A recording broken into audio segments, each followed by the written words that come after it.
Right everyone, and this is just another episode of Rainey Talks, and tonight we're going to be looking at managers leaving. A crazy 48 hours in the Northeast. I mean, it doesn't matter if you support the professional, if you support the non-league, if you follow both, it's non-stop all the time. And it just shows you the last 48 hours, two managers leaving, two big clubs as well. So starting with Darlington on Boxing Day, announcing that they have parted company with their manager Josh Gowland. Came in September, obviously after Armstrong leaving, and lasted 98 days in total, 16 games, lost 9 free wins and the rest draws, only getting 13 points from them games as well. I think signed around 13 players throughout that little spell as well, which it doesn't matter at any level, you've got to have a set team. I know a new manager's got to bring players in to the club, but I just think if you can gel a good kind of, obviously 11 and obviously a few subs as well, but if you can gel a good 16 squad members together with obviously players back up to that as well, academy players as well possibly, you're always going to have a chance. But when you're bringing in new players, 2 or 3 every week, it's just going to spoil the harmony. Loan players coming in, loan players going back out and stuff like that.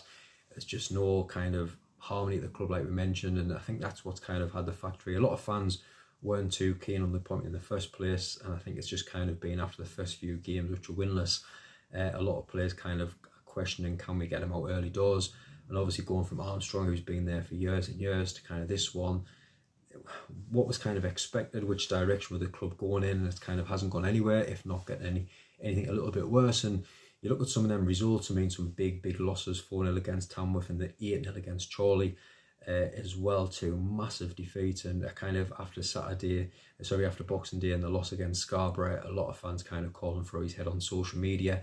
And it wasn't long before the announcement was made. And like you say, leaving the club, sitting 23rd at the moment, 10 points gap between kind of the next step of kind of possibly staying in the league. It's a huge turnover of games that they've got to pick up a lot of wins in. And at this stage, can you see it happening?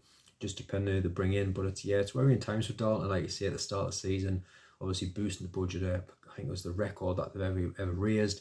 And you kind of expect that money to be put out to get a couple of good players in under Armstrong and kind of go in the right direction, having a goal, possibly playoffs even higher, and it's just kind of turned into a nightmare of a season for the club. I know a couple of Darlow fans now for doing the videos and stuff, and it's, like you say, really good for them, and hopefully things can change around with the new manager coming in to the club. And that was followed by the big news today at South Shields, and they obviously announced that Arca and Tommy Miller is leaving the club. And again, questions asked on social media, a lot of fans kind of, why are we kind of up there, we're on the playoffs, it's kind of what we expected at the start of the season. But a few fans saying after the game yesterday, which I know one of my friends was kind of saying it was probably one of the worst performances that he's seen at South Shields, and it's kind of rang a little alarm bell, and that was the news broke earlier in the day. And you're kind of leaving the club sitting 8th, which at the start of the season, I think if you said, right, we're going to be 8th in the league at this point in the season, possibly in the playoffs, hitting on them towards the end of the season, you might have been happy. I know I had them in the playoffs at the start of the season. We had a couple of South Shields fans on that said it could be possibly mid-table finish, but I think it's the way the results have kind of formed. If you possibly had a win and a draw, or a win and a loss, a win and a draw, and that might have been okay for the South Shields fans with a better performance. I mean, after that, obviously winning against Spennymoor, a lot of things were looking very positive. But I mean, just look at the last few games, and I mean, yesterday the 3-1 loss against Blythe, which I know the chairman wasn't very happy about on social media. 2-0 against Rushall, 2-1 against Peterborough Sports, 1-0 against Chester. It's 4 defeats in a row, and I think a draw before that as well. And I think it's because you have them losses in a row and the poor performances, questions will be asked where if you can sneak a draw or win at them 4 games, it changes things. And I think obviously that's what's happened here at South Shields, and 2 massive jobs. Who's available? I think for the worst possible time for Darlington, the South Shields jobs now come, because I think looking at that, it's a more favourable job going to South Shields than going to Darlington with the position that they're in at the moment. But I think with where the 2 clubs are, obviously Darlow, they need to bring a manager in, hopefully now to get that new manager bounce and push on and hopefully stay in the league.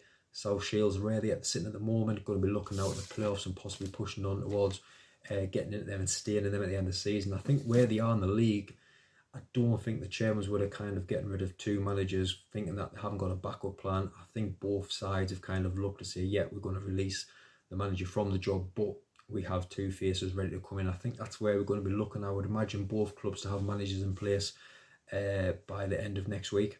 To be honest, I think both teams will be looking at setting to get them in early doors, getting the use of the players, maybe possibly bringing 1 or 2 players in, getting rid of a few players, which a lot of fans have kind of asked kind of questions on Facebook today. They've kind of said, yeah, the managers have gone, but a few players need to go with them.